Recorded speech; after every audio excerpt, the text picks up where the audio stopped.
আসসালামু আলাইকুম ওরহমতুল্লাহি ওবারাকাতুহু। প্রিয় দর্শক মণ্ডলী, আপনারা সবাই কেমন আছেন? আশা করছি মহান আল্লাহ রব্বুল আলামিনের অসীম করুণা ও মেহেরবানিতে আপনারা সবাই ভালো আছেন। তো বন্ধুরা, আপনারা কি জানেন যে ময়ূর এবং সাপ জান্নাতে থাকার পরও কেন তারা জান্নাত থেকে বিতাড়িত হয়েছিল এবং আল্লাহ পাক কেন ময়ূর এবং সাপকে জান্নাত থেকে বার করে দিয়েছিলেন? তো বন্ধুরা, আপনারা যদি না জানেন তাহলে এই ভিডিওটি আপনাদের জন্য।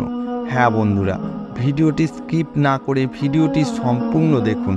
তো বন্ধুরা, আমাদের প্রত্যেক মুসলমান ভাই এবং বোনেদের এসব ঘটনাগুলো জেনে রাখা দরকার। কেন কি এসব ঘটনাগুলো আপনারা যদি জানেন তাহলে আপনারা শয়তান থেকে বেঁচে থাকতে পারবেন এবং আপনাদের ঈমান তাজা হবে।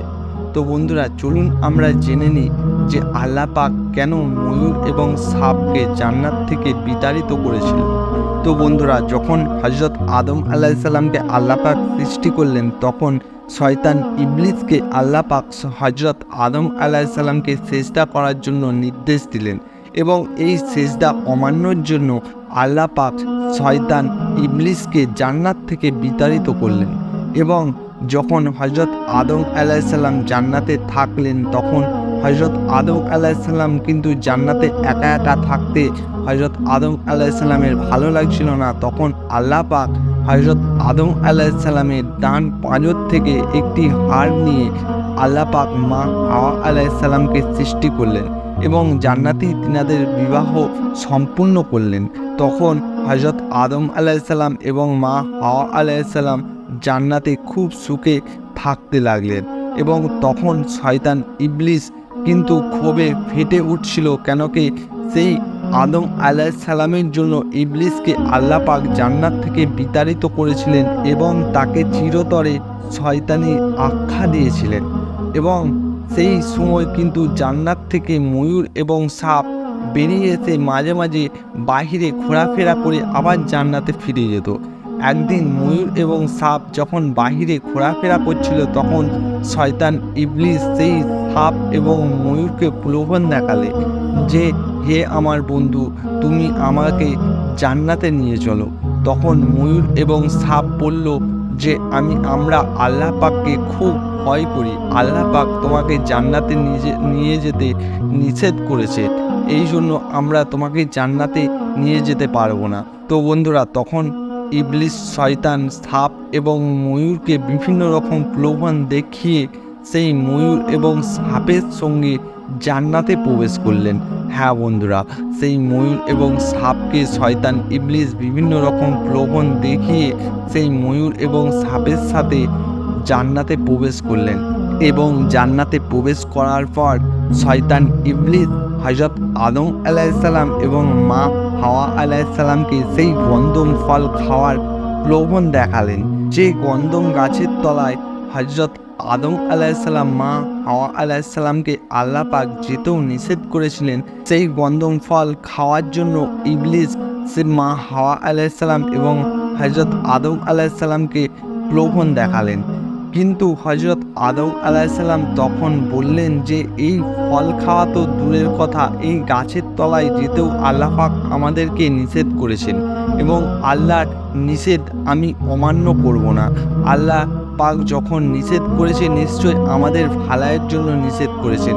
এই বলে ওখান থেকে হযরত আদম আলাইহিস সালাম এবং মা হাওয়া আলাইহিস সালাম চলে এলেন এবং আসার পর হযরত আদম আলাইহিস সালাম ঘুমিয়ে গেলেন এবং তখন শয়তান ইবলিস মা হাওয়া আলাইহিস সালামের কাছে এসে হাওয়া আলাইহিস সালামকে বিভিন্ন ধরনের প্রলোভন দেখালেন এবং শয়তান ইবলিস বললেন যে এই ফল তোমরা যদি খাও তোমরা ফেরেশতা হয়ে যাবে, চিরতরে জান্নাতেই থাকবে, এই জান্নাত থেকে তোমাদেরকে কেউ বার করতে পারবে না এবং তোমাদের কখনোই মৃত্যু হবে না।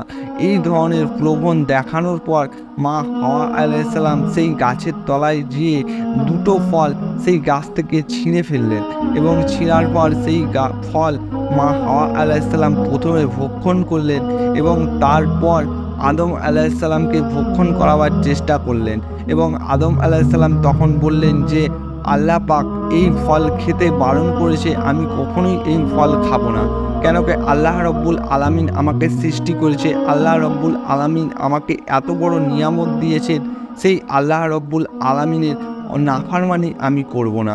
তখন মা হাওয়া আলাইহিসসালাম বললেন যে আল্লাহ পাক হচ্ছে রহমানুর রহিম, আমরা যদি এই গন্ধম ফল খাওয়ার পরও যদি গুনাহ করে ফেলি, আল্লাহর কাছে ক্ষমা চাইলে আল্লাহ মাফ করে দেবেন। এবং এই ফেরেশতা আমাদেরকে বারবার কসম খেয়ে বলেছে যে এই ফল খেলে আমরা নাকি অমর হয়ে যাব, আমরা নাকি এই জান্নাত থেকে কখনোই বেরোবো না। তাহলে সেই ফেরেশতা কি মিথ্যে বলবে? কেন কি ইবলিস শয়তান তার পরিচয় দিয়েছিল সে নাকি ফেরেশতা, সেই জন্য মা হাওয়া আলাইহিসসালাম তার কথা বিশ্বাস করে সেই ফল ভক্ষণ করেছিলেন। এবং তারপরেই মা হাওয়া আলাইহিসসালাম হযরত আদম আলাইহিসসালামকেও এই কথা বলে সেই ফল হযরত আদম আলাইহিসসালামকেও ভক্ষণ করান। এবং এই ফল ভক্ষণ করার পর তাদের জান্নাতি পোশাক সাথে সাথে খুলে পড়ে যায়।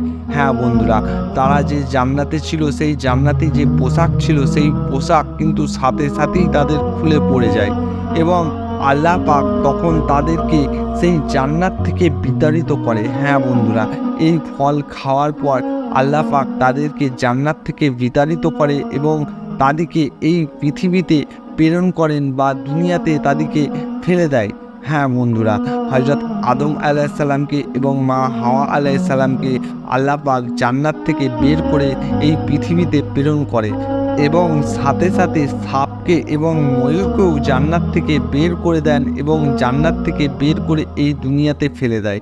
কেন কি ময়ূর এবং সাপ শয়তানকে সাহায্য করেছিল, সেই জন্য আল্লাহ পাক ময়ূর এবং সাপকেও সেই জান্নাত থেকে বের করে দুনিয়াতে বিতাড়িত করেন।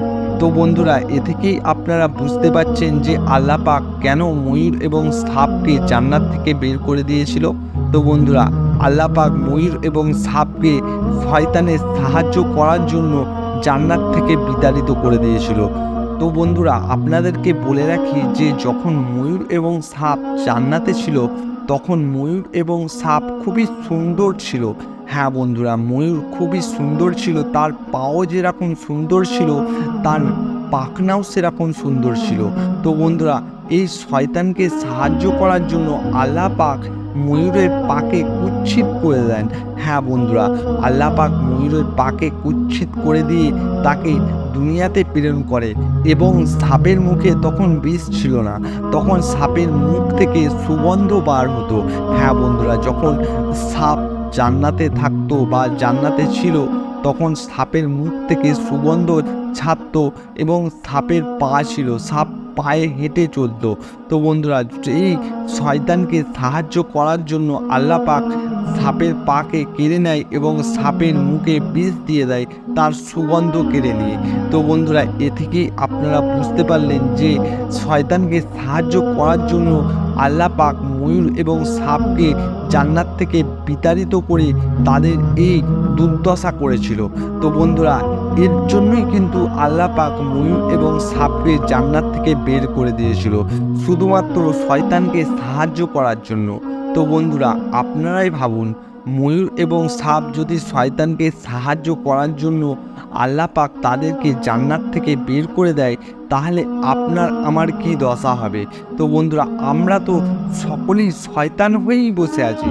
হ্যাঁ বন্ধুরা, আমাদেরকে দেখে শয়তানও ভয় খায়। তো বন্ধুরা, এই শয়তান হয়ে যাওয়ার জন্য আমরা কি কখনোই জান্নাতে প্রবেশ করতে পারবো না বন্ধুরা।